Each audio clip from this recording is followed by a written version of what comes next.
آمنوا اتقوا الله حق تقاته ولا تموتن إلا وأنتم مسلمون وقال الله تعالى يا أيها الذين آمنوا اتقوا الله وقولوا قولا سديدا يصلح لكم أعمالكم ويغفر لكم ذنوبكم ومن يطع الله ورسوله فقد فاز فوزا عظيما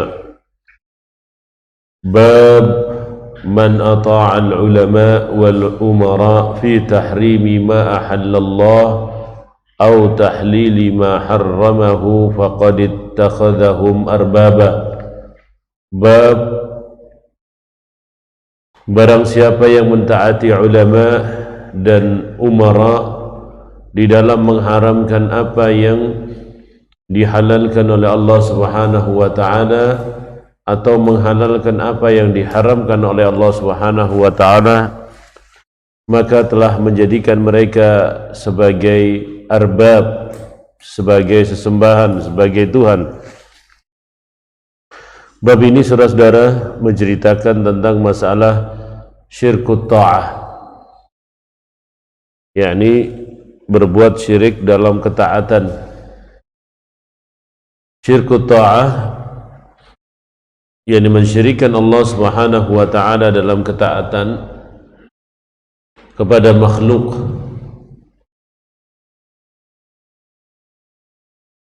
Allah Subhanahu wa taala berfirman, "Wa'budullaha wa la tusyriku bihi syai'a." Menyembahlah kalian, sembahlah kalian semuanya Allah Subhanahu wa taala dalam wala tusyriku, dan jangan berbuat syirik kepadanya dengan segala sesuatu, termasuk di dalamnya dalam masalah ketaatan. Kemudian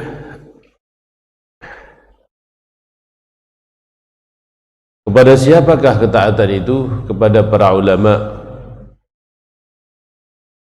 Siapakah ulama itu? Al-ulama bisyar'illah. Jadi ulama di sini adalah mereka yang mengerti dengan syariat Allah Subhanahu wa taala.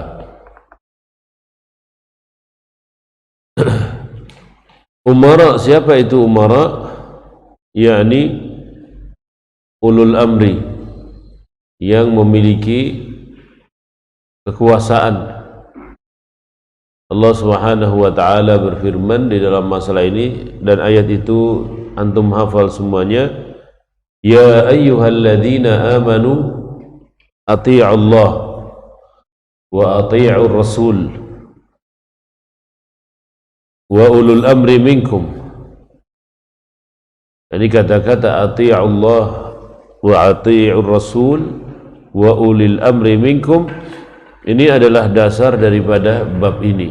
Jadi di sana ada kewajiban taat kepada para pemimpin.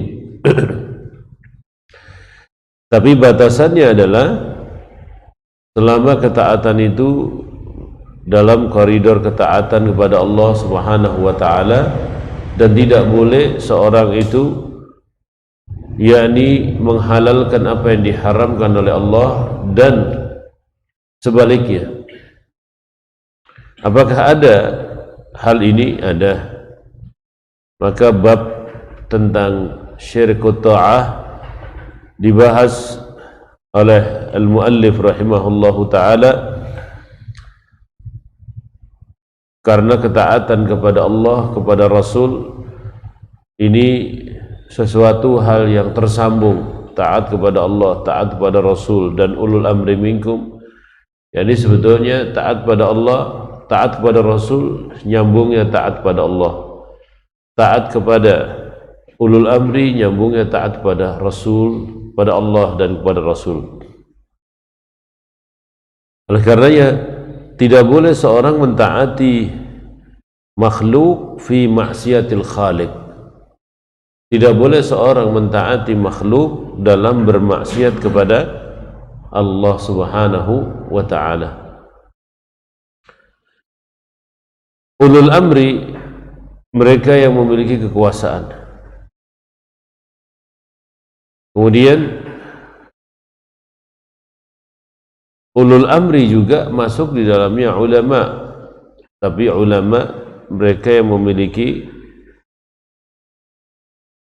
ilmu-ilmu agama, jadi mereka yang berfatwa tentang halal dan haram. Nah, ini penting saudara-saudara kita mengetahui fungsi daripada ulama. Salah satunya adalah mereka berfatwa halal dan haram. Dan ilmu itu adalah amanah. Jadi tidak mungkin seorang membiarkan orang yang tidak berilmu untuk berfatwa. Tidak mungkin. Apabila kita mendapatkan orang yang berfatwa tanpa ilmu, ini adalah ciri-ciri hari kiamat, yakni banyaknya para ruwaibidah. Siapa itu ruwaibidah? Yakni mereka yang pandai bicara tapi tidak ada ilmunya. Mereka yang pandai bicara tapi tidak ada ilmunya. Atau nanti ciri-ciri datangnya hari kiamat, banyak di kalangan kaum muslimin para khutbah, para penceramah, tapi mereka tidak punya ilmu. Yaquluna ma la yaf'alun, mereka hanya bisa berkata tapi tidak bisa melaksanakan. Jadi fenomena seperti ini terjadi tidak di zaman kita saat ini? Terjadi.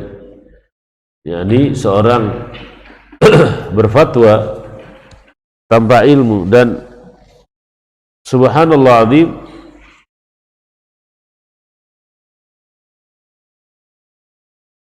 orang yang seperti ini menjadi panutan. Bahkan mereka disuruh berfatwa. Akhirnya yang terjadi adalah kesalahan yang besar di dalam agama, dan seorang yamrukuna minad dini kama tamrukus sahmu minar ramiyah. Yamrukuna minad dini kama yamrukus sahmu minar ramiyah, seperti yang dikatakan oleh baginda Nabi SAW, nanti di akhir zaman itu ada kelompok orang yang keluar daripada agama Islam seperti anak panah keluar daripada busurnya. Ini dihabarkan oleh baginda Nabi SAW ketika mereka menyandarkan semua perkara agama mereka bukan kepada ahlinya. Kemudian saudara-saudara yang dirahmati Allah Subhanahu wa taala, perkataan dalam bab ini menghalalkan fi tahrimi ma ahallallah, menghalalkan apa yang diharamkan oleh Allah Subhanahu wa taala. yakni menjadikan fatwa halal di dalam masalah akidah, menjadikan fatwa halal di dalam masalah akidah, padahal itu adalah haram, padahal itu adalah haram.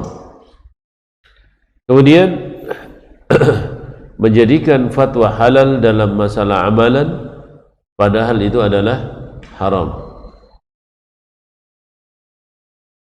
Sebagai contohnya saudara-saudara, di Indonesia ini yakni sudah terbit fatwa tentang masalah ucapan selamat hari Natal. Bukan hanya sekarang saja, tapi sudah lama terbitnya. Profesor Buya Hamka dan juga beberapa profesor-profesor yang lain dalam masalah agama menfatwakan tentang masalah ucapan hari Natal. Tapi akhir-akhir ini dengan nama toleransi beragama menjadi halal, ya, menjadi halal. Bahkan ada seorang tokoh agama Islam kelas internasional menfatwakannya gitu. Nah, ini mungkin salah satu makna daripada bab ini. Kenapa menghalalkannya? Karena ada satu kepentingan dunia. Dan kenapa kita tidak boleh untuk mengikutinya? Karena mengikuti fatwa itu ada dosa.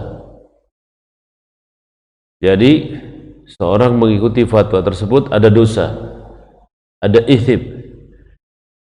Maka tidak dibiarkan dalam syariat ini kaum muslimin berdosa, bahkan bisa jadi keluar daripada keyakinannya. Kita mendapatkan sebagian orang-orang yang cinta kepada agama ini selalu bertanya tentang dalil, tentang halal dan haramnya satu perbuatan. Tapi kita juga mendapatkan sebagian orang itu meremehkan, mengecilkan. Masa dengan sekedar ucapan saja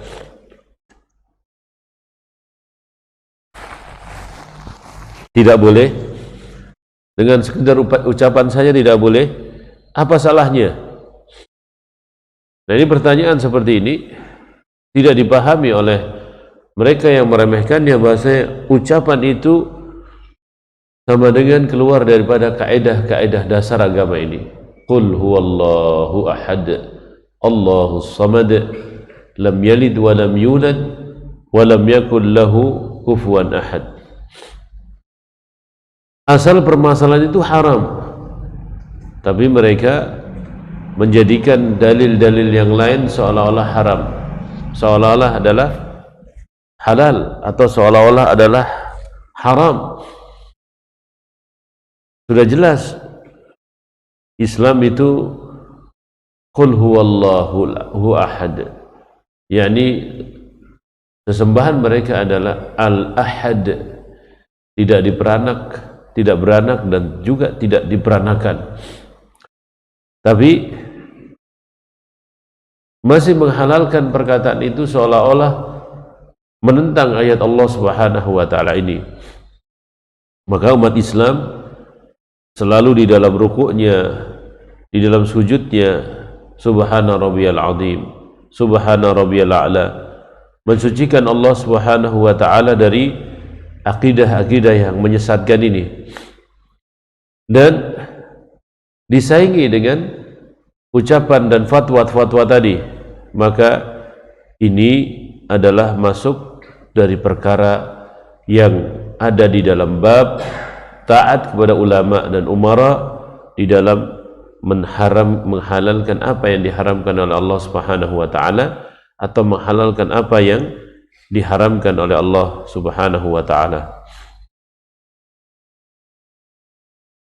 Faqad ittakhadahum arbaba, maka telah menjadikan mereka sebagai arbab. Arbab ini jamak daripada Rabb.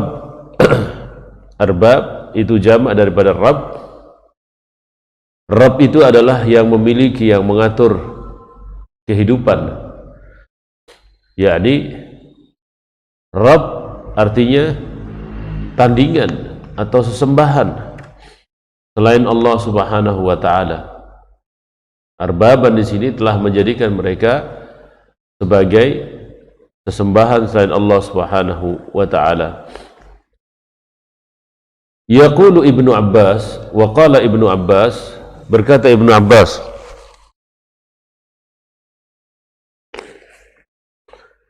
yusiku an tutrika an tanzila alaikum hijaratun minas sama'. Kata Ibnu Abbas, hampir saja batu itu turun atas kalian. Batu dari langit turun atas kalian. Apa kata beliau? Aku katakan, qala Rasulullah, ini perkataan Rasulullah SAW, wa taquluna, dan kalian katakan, ini ada perkataan Abu Bakar dan Umar. Saudara-saudara, tentunya tidak ada istihad dengan adanya nas. La istihada ma'a wujudin nas. Tidak ada istihad kalau ada nas. Nas itu adalah Al-Quran dan Sunnah. Ya, ini perlu diperhatikan. Tidak ada istihad. Artinya, kalau ada perkataan Allah, kalau ada perkataan Rasulullah SAW, kalian tidak boleh mengatakan perkataan yang lainnya. Kalau ada nas, maka kalian tidak boleh memalingkan kepada yang lainnya. Ini adalah kaidah beragama dan untuk menjaga kemurnian daripada agama Islam ini. Kalau seorang berani beristihad dengan adanya dalil, apa yang terjadi dalam agama ini? Maka yang terjadi adalah kerusakan. Orang bisa saja mengganti agama ini dengan perkataan-perkataan yang lainnya. Orang bisa jadi membuang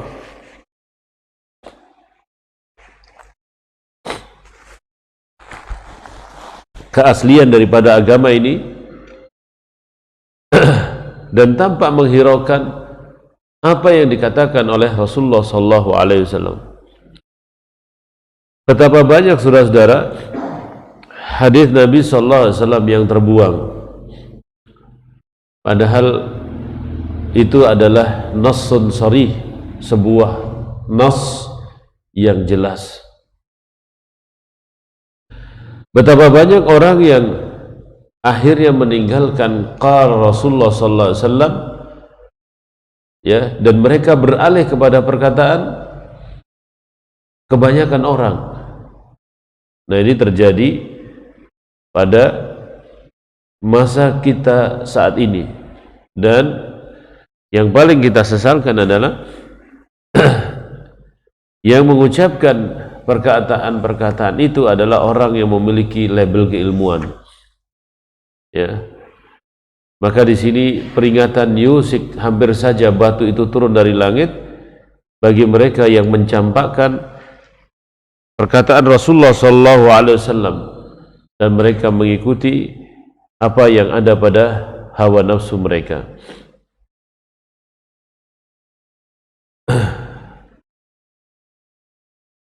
Hampir saja batu itu turun dari langit, berarti batu azab itu bisa turun dari atas kepala kita. Dan ini adalah azab yang mengerikan. Jadi bagaimana kita dilempari batu dari langit, dan batu itu begitu saja tiba datang di atas kepala kita tanpa kita prediksi. Dan karena kasih sayang Allah Subhanahu wa ta'ala kepada umatnya, maka Allah Subhanahu wa ta'ala tahan azab itu. Allah Subhanahu wa ta'ala tahan azab itu.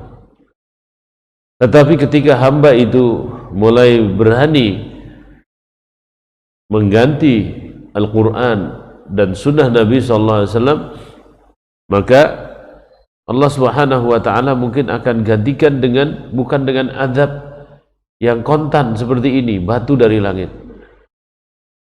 Salah satunya adalah seorang yang berani menghalalkan perbuatan zina dan sejenisnya.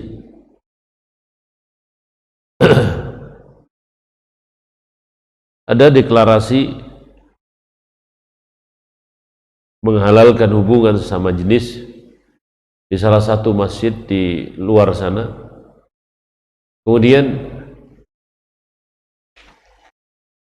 sengaja dihalalkan dan dimasukkan ke negeri kita. Allah Subhanahu wa ta'ala tidak berikan langsung batu dari langit, tidak. Tapi data yang saya baca di beberapa media elektronik itu terdapat tes massal di Bandung terhadap penyakit HIV. Ternyata diketemukan ada ribuan orang yang mengendap penyakit HIV.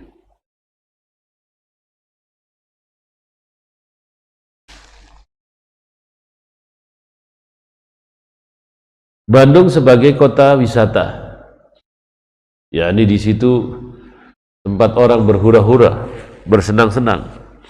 Di sana banyak mahasiswa dan juga banyak mahasiswi. Ternyata Yang mengindap itu adalah generasi muda karena pergaulan bebas. Masih saja menghalalkan ikhtilat, campur aduknya perempuan sama laki-laki. Campur aduknya perempuan sama laki-laki akibatnya seperti ini, saudara-saudara. Karena ternyata campur aduknya laki sama perempuan saat ini melahirkan penyakit HIV. Kemudian saat ini ditambah oleh virus yang berikutnya yaitu LGBT, yakni laki senang sama laki. Maka beberapa hari yang lalu itu di Indonesia diketatkan tentang satu virus yang masuk ke Indonesia namanya monkeypox atau virus atau cacar kera monyet. Coba kita lihat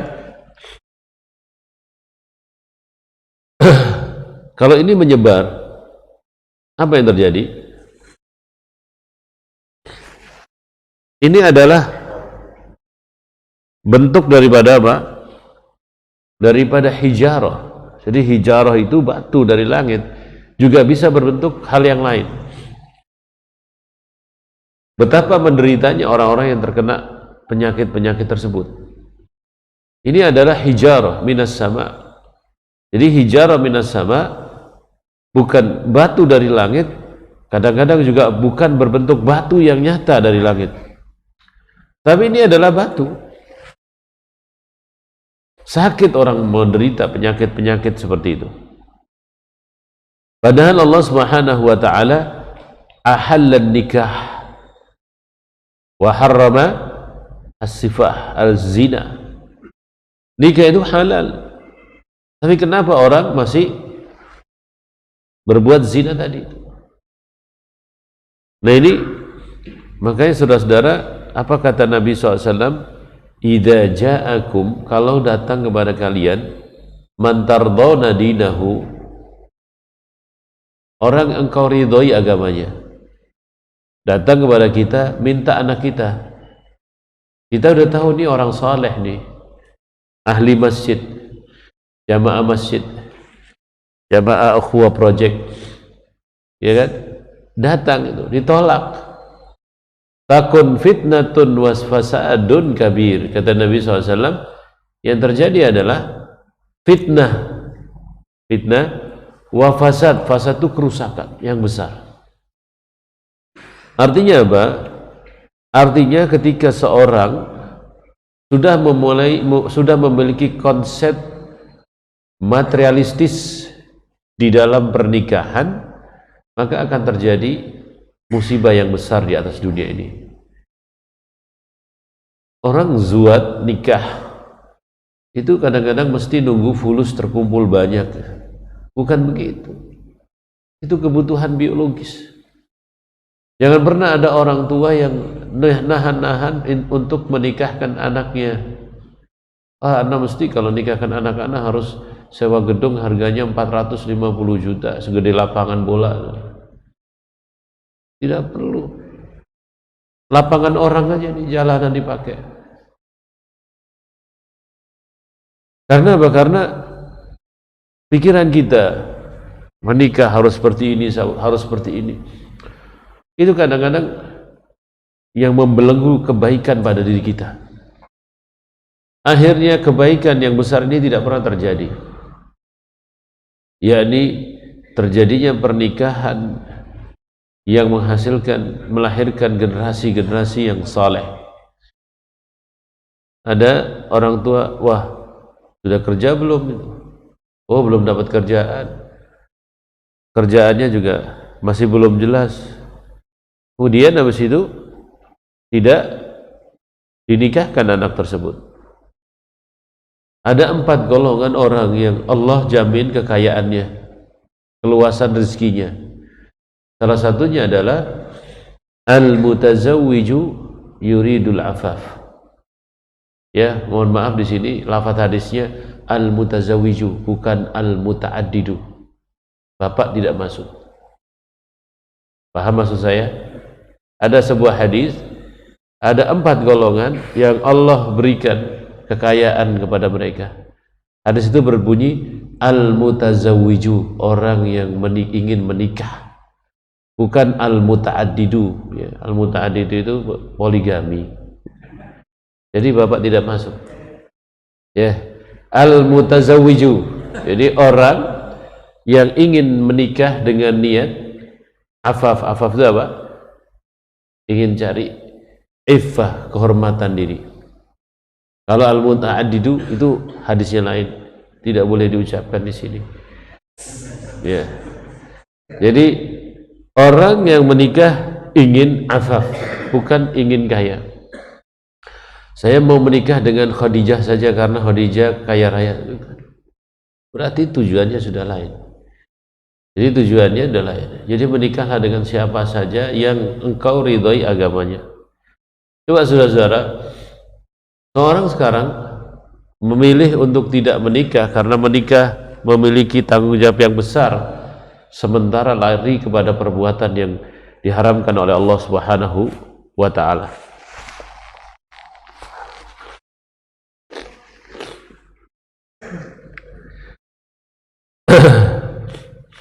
Kemudian tidak boleh seorang taat kepada siapapun kecuali taat pada Allah dan Rasulnya, meskipun itu adalah para sahabat. Kapan seorang itu taat kepada para sahabat? Kalau perkataan para sahabat itu sesuai dengan perkataan Allah dan perkataan Rasulnya. Kapan seorang bisa taat kepada para sahabat? Ketika tidak ada nas, tidak ada dalil, para sahabat ini beristihad dan istihadnya tidak menentang qala Allah wa qala Rasul. Ya. Baru perkataan sahabat Nabi menjadi hujjah. Ya. Nabi sallallahu alaihi wasallam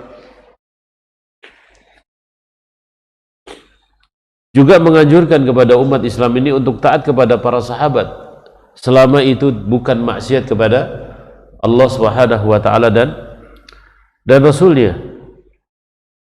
Maka orang yang mentaati Abu Bakar, Umar, Uthman dalam rangka taat kepada Allah dan kepada Rasulnya itu benar.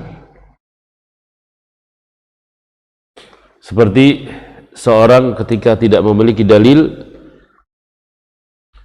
maka dia mengambil dalil dari Abu Bakar, Umar, Uthman, Ali, itu benar. Karena Nabi SAW pernah mengatakan demikian. Iqtadu bi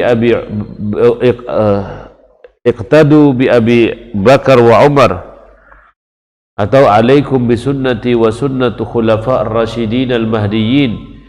Wajib atas kalian berpegang teguh kepada sunnahku dan sunnah khulafa ar-rasyidin al-mahdiyyin dan sunnah khulafa ar-rasyidin al-mahdiyyin.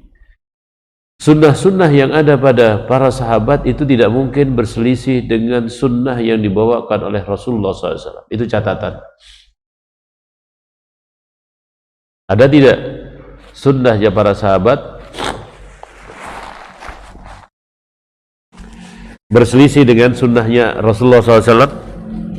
Tidak ada. Kecuali apa? Kecuali istihad yang tidak ada nas di dalamnya.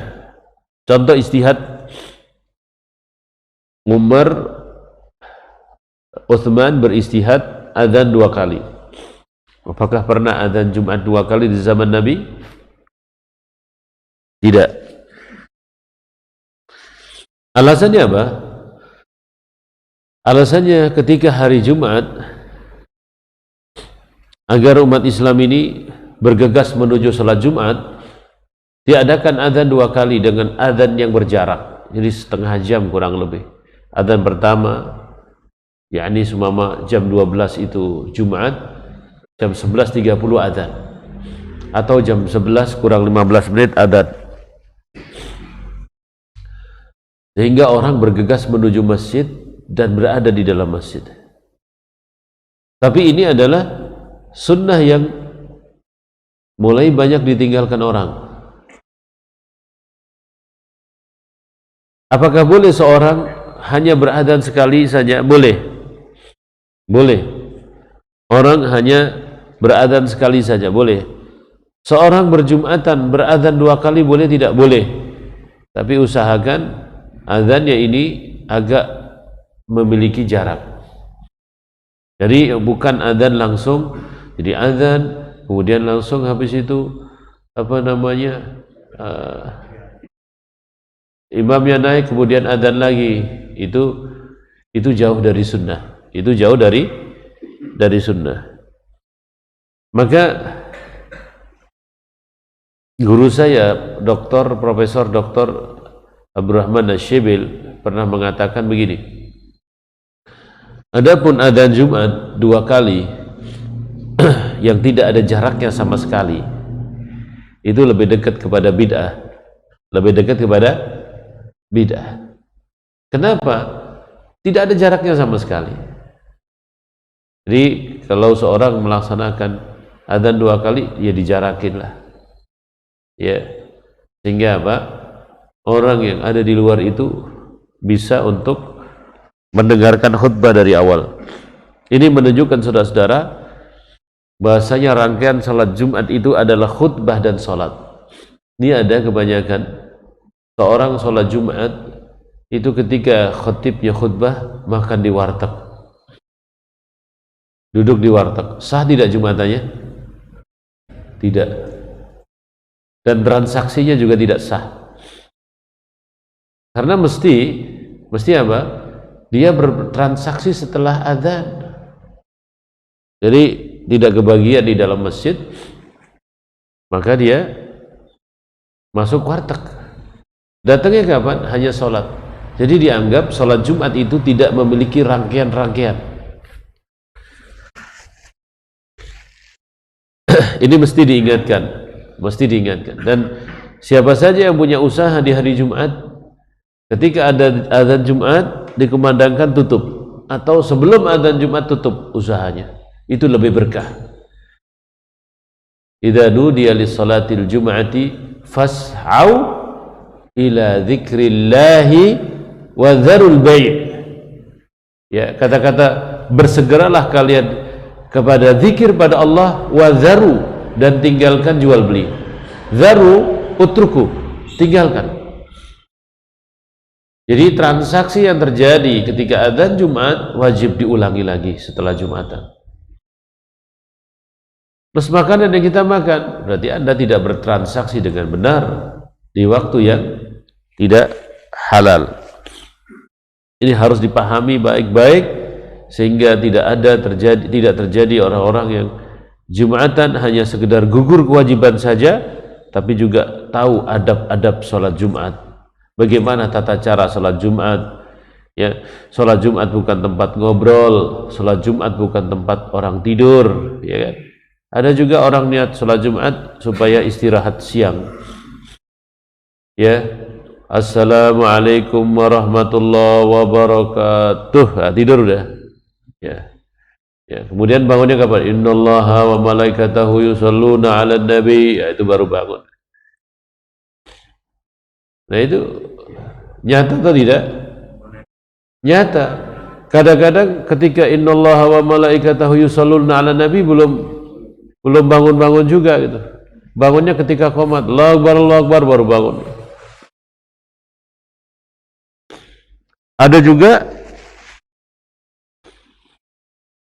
yang tidak bangun sampai selesai sholat.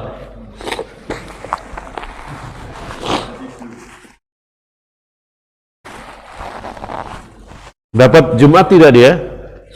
Dia tidak dapat Jumat. Tidak dapat Jumat dan tidak bisa mengulang lagi Jumatnya. Tidak dapat Jumat dan tidak dapat lagi mengulang Jumatnya. Dosa. Ini yang termasuk orang yang meninggalkan Jumat. Nah, saudara-saudara, para sahabat Nabi SAW itu pasti mengikuti petunjuk Nabi SAW.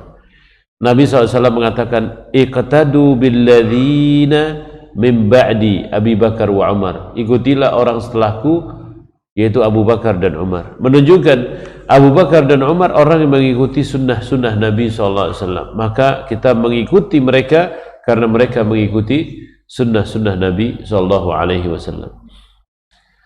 Di dalam hadis yang lainnya, alaikum bisunnati wa sunnatul khulafa ar-rasyidin al-mahdiyyin min ba'di tamassaku biha 'addu 'alaiha bin nawajid.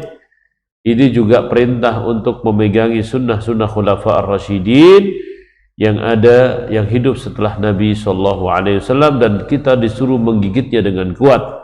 Artinya jangan sampai dilepas. Saudara-saudara, hadis ini menunjukkan iltizam, wajibnya seorang muslim beriltizam, komit untuk memegangi petunjuk Rasulullah SAW tatkala orang sudah mulai meninggalkan sunnah Nabi SAW.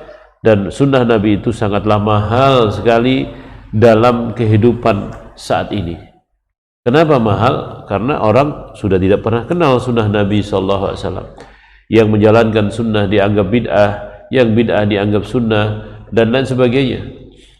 Maka terjadi kadang-kadang terbalik.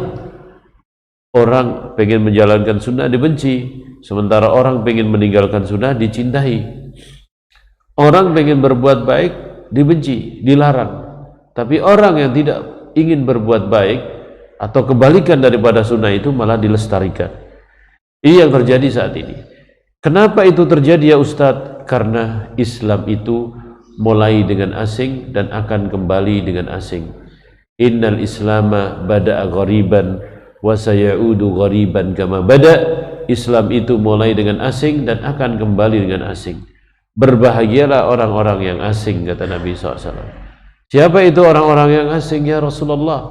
Mereka adalah sekelompok manusia yang memperbaiki diri mereka sendiri ketika umat ini sudah rusak, ketika umat ini sudah parah, tapi mereka tetap ingin kembali kepada pokok ajaran agama mereka. Itu kata baginda Rasul Sallallahu Alaihi Wasallam. Mudah-mudahan kita termasuk orang-orang yang ghuraba, ya, yang memperbaiki diri kita tatkala orang meninggalkan sunnah Rasul Sallallahu Alaihi Wasallam. Mudah-mudahan Allah memberikan berkah di pagi hari ini dengan membaca ayat-ayatnya dan hadis Rasulullah Sallallahu Alaihi Wasallam. Dan apabila ada pertanyaan, dipersilahkan.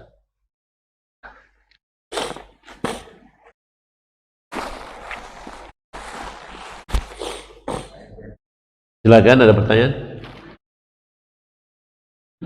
Bismillahirrahmanirrahim. Alhamdulillah.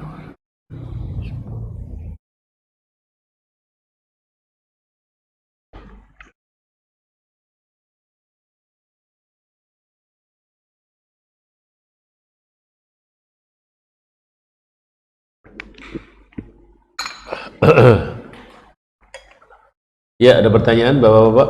Monggo. Silakan. Waalaikumsalam.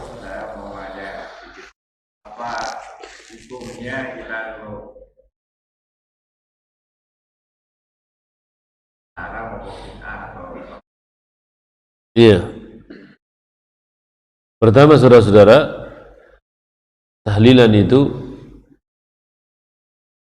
adalah tradisi masyarakat yang disandarkan kepada syariat Islam. Tahlilan adalah sebuah acara yang tujuannya untuk memberikan sedekah kepada mayit. Pasal mayit ini didoakan, kemudian bersedekah dengan makanan untuk orang-orang yang meninggal. Pertama,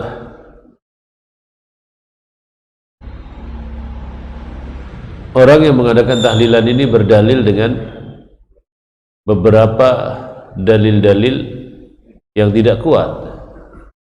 Yang tidak kuat dalam artian menyandarkannya sebagai tradisi yang ada atau ibadah yang ada dalam Islam.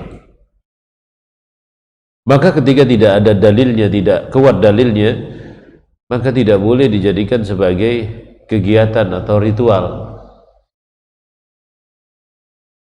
Dan ketika seorang mau mendoakan mayit, silakan saja mendoakan mayit yang meninggal dunia, datang ke rumahnya di hari pertamanya, di hari keduanya, di hari ketiganya, sampai kapan saja itu boleh saja. Tetapi tidak dirituali seperti itu. Mesti harus ada makanannya, mesti harus ada begininya dan sebagainya. Tidak mesti harus begitu. Kita bertakziah, mendoakan kepada mayit kapan saja boleh. Hari meninggalnya, 1 hari meninggalnya, 2 hari meninggalnya, 3 hari meninggalnya, itu boleh. Bahkan itu dianjurkan untuk mendoakan mayit. Kenapa? Tatkala mayit itu dikubur, diletakkan di atas di liang lahatnya, dari situlah pertanyaan kubur itu ditanyakan. Maka ketika tanah kuburan itu sudah nguruk mayat, disitulah kita wajib mendoakan saudara kita, siapa saja. Kata Nabi SAW, is'alu lahu at-tathbit, mintalah kepada Allah untuk mayat ini at-tathbit. At-tathbit itu apa, saudara-saudara? At-tathbit itu kekuatan untuk menjawab pertanyaan-pertanyaan kubur. Fa innahu al-ana yus'al, mayit itu saat ini ditanya oleh Allah Subhanahu wa ta'ala. Jadi boleh kita meminta istighfar untuk mayit selama dia dikenal adalah orang Islam, selama dia dikenal sebagai orang Islam. Bagaimana cara mengenal dia sebagai orang Islam? Pernah tidak kita melihat dia sholat? Kalau pernah, Islam. Jadi tidak perlu tanya lagi Islamnya kayak apa, tidak perlu. Jangan jadi sensus agama. Ya, langsung aja doakan. Selama kita lihat dia sholat, mengucapkan syahadat, kita wajib mendoakannya. Kemudian gimana dengan sedekah? Sedekah tidak mesti dengan menghidangkan makanan. Di hari pertama makanan, di hari kedua jajanan, di hari ketiga makanan, dan seterusnya. Tidak mesti. Justru yang ada adalah bapak balik. Orang yang datang membawa makanan. Kenapa? Orang yang kepaten, yakni yang punya musibah, takziah, itu orang susah, sedang susah. Bagaimana kita membebaninya dengan membuat makanan? Nah, kebiasaan seperti ini, alhamdulillah, di beberapa komunitas sudah terbiasa. Yakni di komunitas saya itu, di beberapa tempat, itu orang yang meninggal dunia, yakni tidak pernah bikin makanan. Ya, dibikinkan sehari pertama dibikinkan satu panci besar itu sop kambing, hari keduanya lagi ada yang bikinin kebuli gitu. Jadi kalau ada tamu, ya semuanya makan dari bawaan tadi itu gitu. Jadi dan tidak pernah menyusahkan ahli mayit.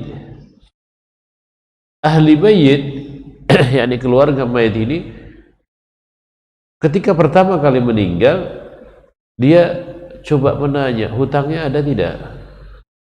Ya, itu pertama kali. Oh, ada hutangnya, dicatat satu. Sudah dibayarkan tidak?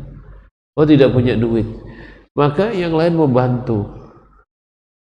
Itu yang bagus. Diringankan hutangnya. Atau dinegosiasikan kepada yang punya yang menghutangi. Sudahlah, gimana negosiasi, ente rela tidak, ridha tidak, dibayar uangnya cuma sekian dan sebagainya. Atau diberikan solusi-solusinya. Itu yang benar, saudara-saudara.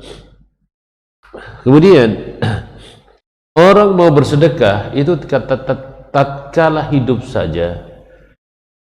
Sedekah kepada orang itu tatkala hidup saja, amalan itu dicatat oleh Allah Subhanahu wa ta'ala.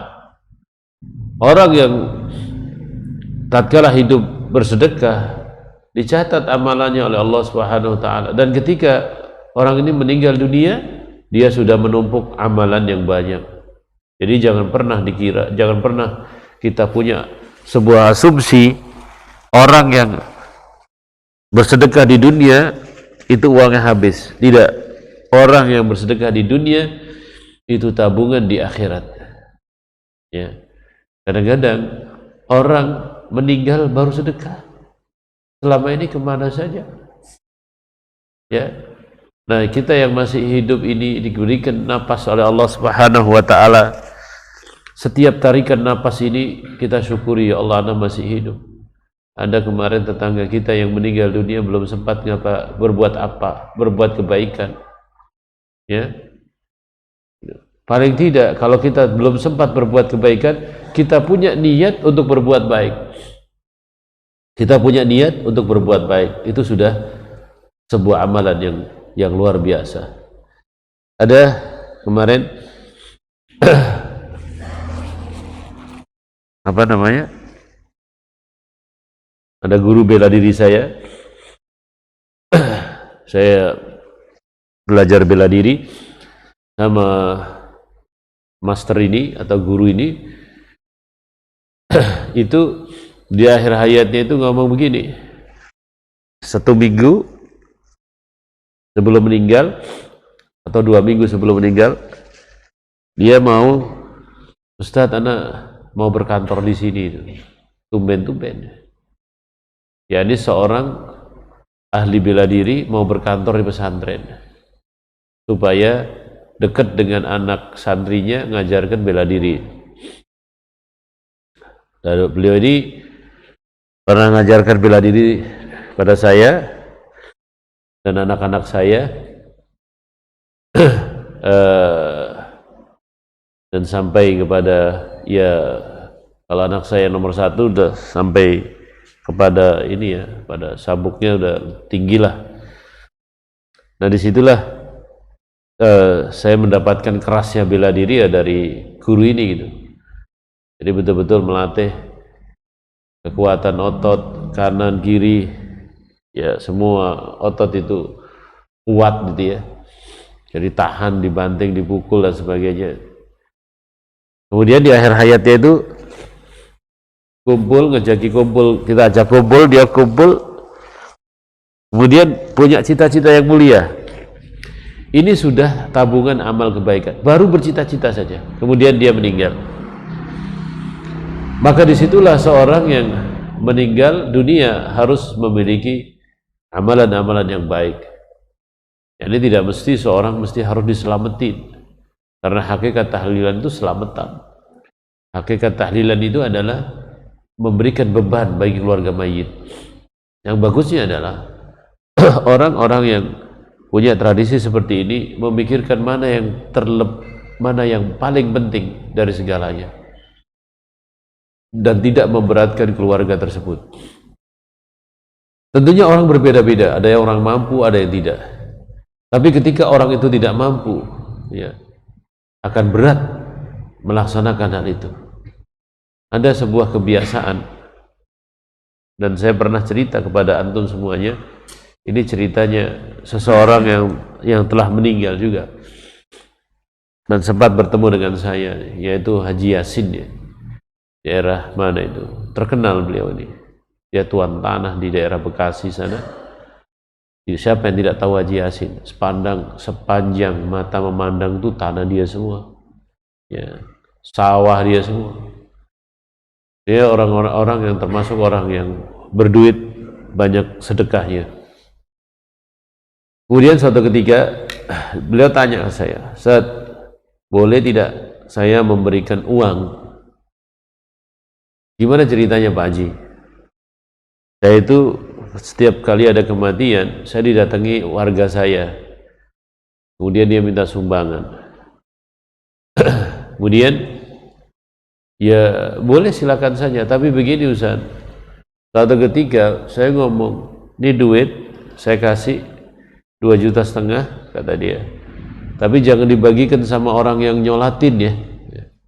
Jangan dibagikan kepada orang yang nyolatin. Suatu ketika Pak Haji ini ngetes, ini benar tidak uang ini untuk yang meninggal gitu. Kemudian setelah Pak Haji ikut sholat, Pak Haji pakai sorban-sorban seperti itu, ya tutup mukanya, ternyata betul uang yang tadi dibagikan itu untuk dibagi-bagi, amplopnya masih amplop dari Pak Haji. Nah begitu pas bagi ternyata Pak Haji yang ngasih fulus tadi itu, yang masih ngasih uang tadi itu. Langsung, ini betul nih apa yang saya katakan tadi, apa amanat saya, berikan kepada keluarga kamu, jangan dibagikan kepada orang yang nyolatin. Nah sampai saudara-saudara, seorang yang meninggal, yang kepaten, yang berduka itu berkewajiban, seolah-olah berkewajiban mesti ngebagi uang kepada orang yang nyolati. Bayangkan itu bebannya, belum lagi kebebanan tentang biaya-biaya tadi itu, ya. Dan tidak semua orang mampu, tidak semua orang bisa. Kemudian kebebanan lagi apa? Tradisi masyarakat, yakni kalau di adat tradisi orang-orang dulu itu, ketika mayat itu pergi digotong, itu tebar uang, ya, uang receh itu ya, sama beras kuning, ya kan, sama beras kuning. Nah ini ada sebagian lagi tradisinya pecah gelas, pecah piring, pecah gelas, pecah piring. Nah ini kan satu tradisi yang mesti kita hilangkan, karena tidak ada gunanya sama sekali. Kalau piring dan gelas tadi diberikan kepada yang membutuhkan, akan dapat pahala. Kenapa pecah gelas, pecah piring, pecah kendi dan sebagainya? Supaya tidak balik lagi ke rumahnya. Masih beranggapan bahwa orang yang meninggal itu ada ruh yang masih gentayangan. Saudara-saudara, orang yang sudah meninggal, tidak akan balik lagi ke rumah kita.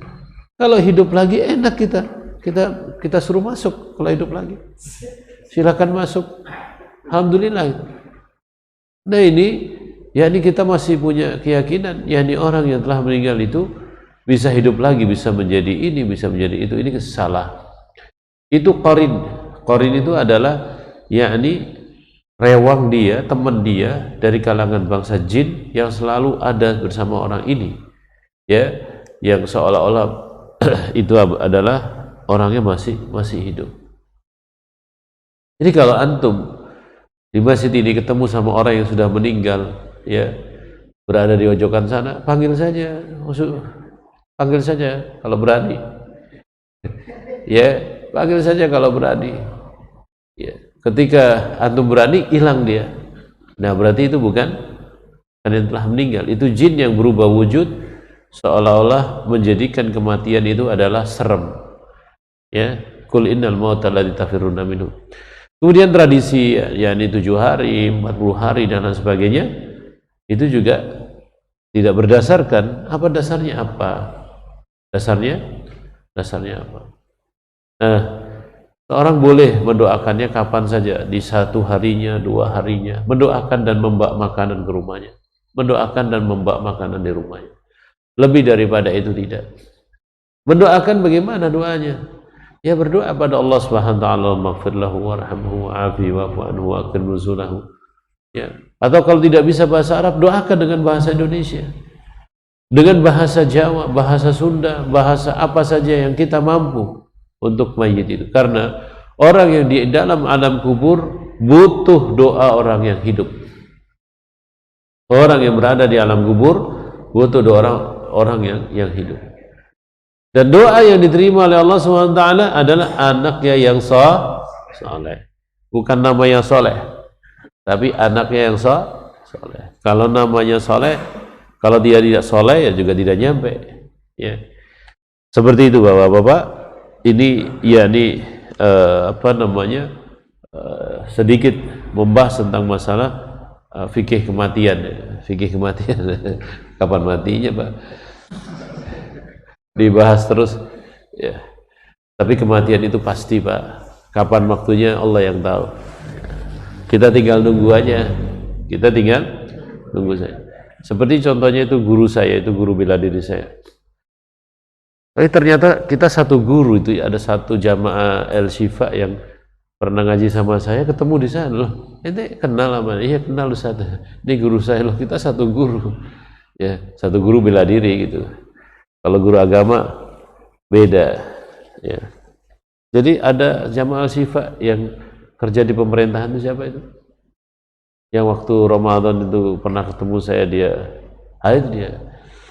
Ternyata alirannya aliran Shaolin, Shaolin juga ya.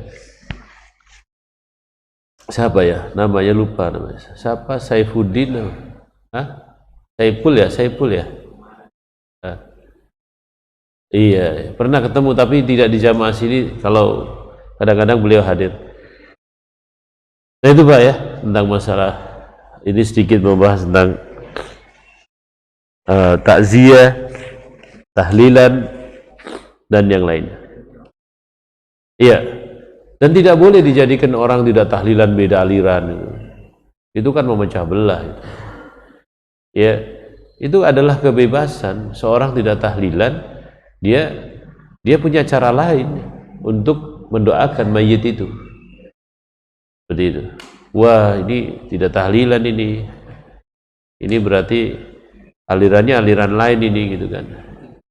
Ya, orang tidak kunut, ini alirannya aliran lain ini. Padahal di dalam mazhab sendiri, ya di dalam mazhab kalau kita lihat, ini ada hadis kunut, ada hadis yang tidak kunut. Kenapa kita mesti ribut seperti itu? Nah ini istilahnya saudara-saudara, yang seperti ini harus dikaji lagi lebih bagus, lebih dalam. Jangan istilahnya nyari perpecahan itu dengan cara-cara seperti ini. Selama itu ahlil qiblah bersolat kepada menghadap kiblat, takbir dia solatnya, ya bukan yang lainnya, dia adalah umat Islam yang wajib kita sayangi, kita hormati, dan tidak perlu kita jatuh kepada politik pecah bambu, belah bambu yang sekarang itu terjadi. Toh ada orang yang tahlilan sejak dari dulu, umat Islam juga tetap hidup rukun. Toh dari dulu ada umat Islam yang kunut dan ada yang tidak kunut, semua tetap rukun.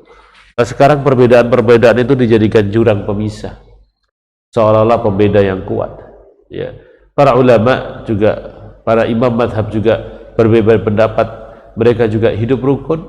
Ya. Imam Syafi'i berbeda dengan Imam Ahmad, Imam Ahmad berbeda dengan imam yang lainnya, dan lain sebagainya. Dan mereka saling menghormati antara satu dengan yang lainnya.